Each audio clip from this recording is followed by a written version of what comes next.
Good morning, everyone. Happy Sunday. We're going to answer your questions today. It's about a 2x4 and other things you could use instead of that, including what the difference would be between a 2x4 and a half dome roller.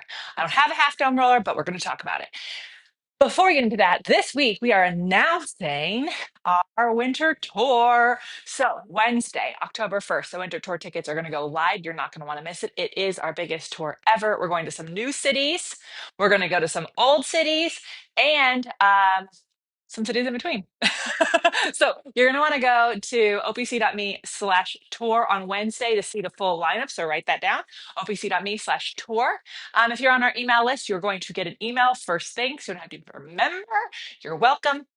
Do not sleep on the ticket sales because several cities do always sell out in the first 24 hours. Okay, now let's talk about the 2x4 and a half dome roller. I don't have a half dome roller, which is just like for your visuals would be like if we cut off we cut the roller in half this way, like a dog bun, right?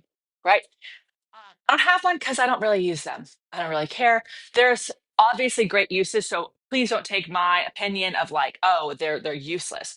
They're not useless to people who use them and have reasons to use them. I've seen some really cool stuff about working with the feet on them. That being said, as far as using it in place of a 2x4, I would not. And the reason is that okay, first of all, majority of people that I work with, that's probably it's kind of helpful. It's just going to sink. But the the reason I wouldn't use it in place of a 2x4 is the number of people, including Pilates instructors I work with, who cannot bend their knees in this position, like cannot. They put their feet on a 2x4 and they're like this.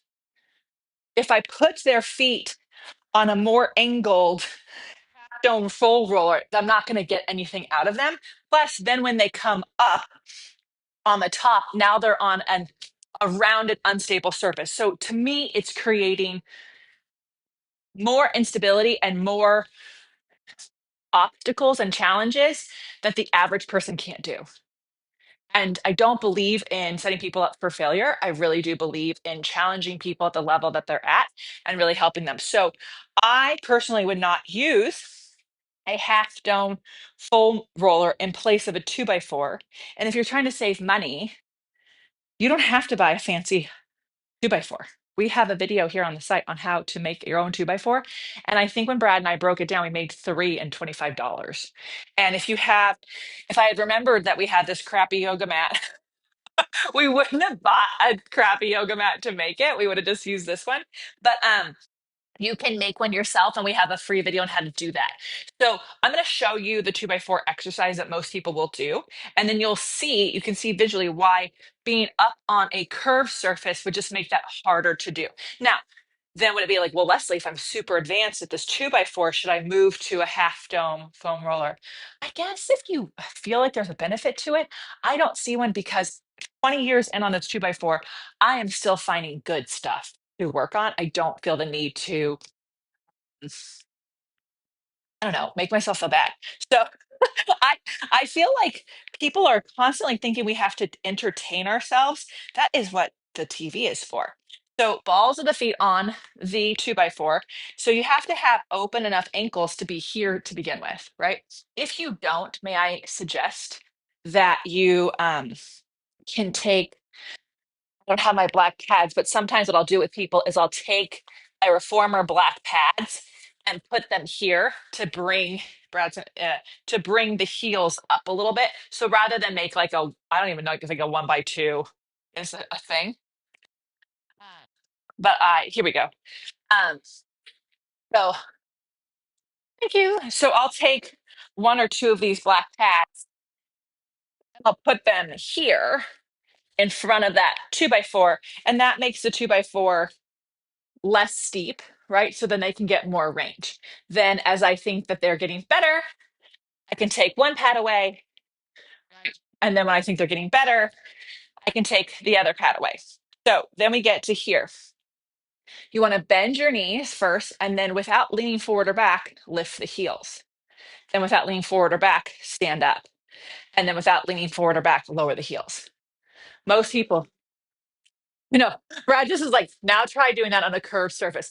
Like, I appreciate this question. I actually really do love the curiosity that you guys have and that you guys provide because I do like that you're not just going out and buying stuff willy-nilly. But also, there is something to be said for just keeping it simple. A 2x4 with a wrapped yoga mat around it is the simplest. You guys, this is the simplest tool you can make and is so effective for your life. And in a couple of minutes, it's going to change how you use your center. Like, I have to use my whole body. I can't just like do this. So I have to go bend, stand up. Holy moly, the amount of stomach muscles I feel. And then down, bend, up. Ooh, that's a flat surface, and I almost just fell backwards, right? And up. Then you reverse it. You go up, you bend without leaning forward or back. Got to reach those heels down and up. So to me, if you're a tight person, this is already an impossible task. If you're a hypermobile person, it's pretty impossible. I do like to provide people with a yoga block sometimes because if their ankles kind of roll out, this will help them. You can also, depending on what you need to work on, you can do it with your heels together, toes apart, right? It's a different work. So it's really an amazing full body exercise to be done in less than 1 minute. For my busy folks, it's perfect for you. And you can do a single leg version. The leg can be forward if you need to strengthen your hip flexors, or back if you need to stretch them. And then good luck. I don't usually do a single leg without like a little bit of a wall or a pole in front of me, just for balance. It's all so now if you're like, oh, but Lesley, standing on a half dome really does amazing wonders for your feet and your stabilizers. Yeah, especially when you do it this way. But this is not how Joe Pilates used the 2x4. Right? This isn't it. We used it this way. So if you have skill sets, education, information, and a client who needs a half dome for working through their foot, do it. If you're like, oh, Leslie, I want to do the exercises you taught us, I need you to grab a 2x4. They usually have a crappy board at the lumber store or the hardware store that got warped that you can buy super cheap and cut the 18 inches of the good part. And then we all have a yoga mat that we're like, when did we buy this? Oh, when we had to go to a class and we forgot a mat. Like, that's when you buy the cheapest, crappy one. So use that, wrap it, check out the video. Brad shows you a great way to use a staple gun. It's all you need. And it's really, really effective. For my teachers watching, you're always like, what gifts should I give my clients? Personally, and we talk about this on Profitalize a lot, none. You don't have to give them anything but a beautiful handwritten card, a nice thank you. But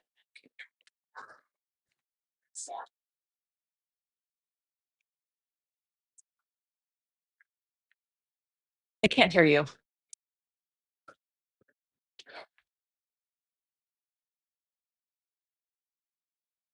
Joe did not use it like this. He didn't use it. He didn't use it like this. That's not how it was used. It's used this way, right? So Brad wanted me to show you guys this, but I interrupted my beautiful thing.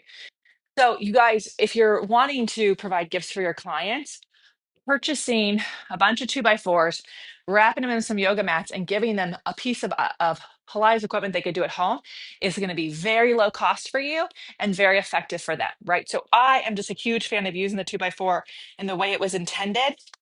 And if you are someone who loves creating challenges, then like absolutely go do it.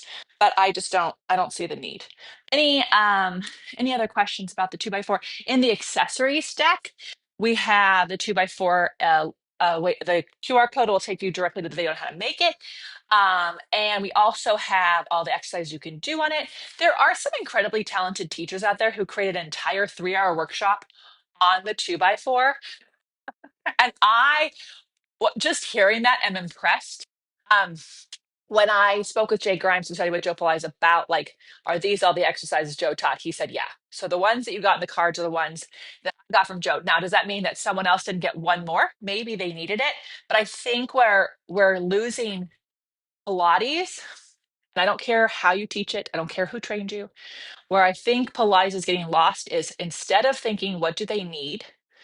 Many people are thinking like, How can I help them feel a burn? How can I spice this up? What can I do to change this? How can I make it different than last time? And making the workout entertaining versus effective is changing people's benefits and will make Pilates a trend that will fall. When you work on effective training that allows the client to balance their imbalances, that helps them with the things they want to do in this world, you are irreplaceable. Pilates is irreplaceable in their life, and they are with you for years. I have been doing Pilates for 20 years now, teaching it for almost as long. And I have been studying with some teachers who had the same clients for 30 years. 30 years. Okay. And they're constantly going, what does this client need? They're not seeing it up all the time or like, oh, I got to grab this tool now. And what makes that fun is that they are being curious within this playground, and then they get to do other things in life. Right. And so I highly challenge you to start asking yourself, like, what does my client need? And how is using this going to help them with what they need, what they want to be doing? Right. When you teach like that, it means that you are not in a guessing game. You're not in imposter syndrome. You're not feeling less than. I've talked about this with my business coaching, Profit Pilates clients a lot. Like my trainer, the Sunday workout is the Sunday workout. It's maybe the reps change, maybe the weight changes, but it's my Sunday workout. I'm not being entertained at the gym, which means I get to seek entertainment outside at a hike, at a great restaurant with good friends. And so you will be irreplaceable in life. And so will Pilates in your life if you're focused on what do I need? What do they need? How is this effective? And this tool is one of my favorites. If all you had was a 2x4, you could do a lot because you have your mat and your 2x4, right? You could take this. People are like, oh, can I put that in my suitcase? You could put this in your suitcase. This doesn't take very much spot at all. Right. So, anyways, I'm a big fan. Thank you for the question. Hopefully, this gives you some answers or some food for thought. We'll see you next Sunday at 9 a.m. I will be in Chicago, but don't worry, we will still be doing our live answering your questions. And then after that, we'll be in Cambodia. So if you're wanting to go on a retreat with me and spend a week with me and Brad at our favorite place in Cambodia, please go to crowsnestretreats.com and get on the wait list because we are going to release the early bird discount to the wait list only in January. All right, winter tour announces on Wednesday. Hopefully, I'll see you in person on this winter tour. An incredible day.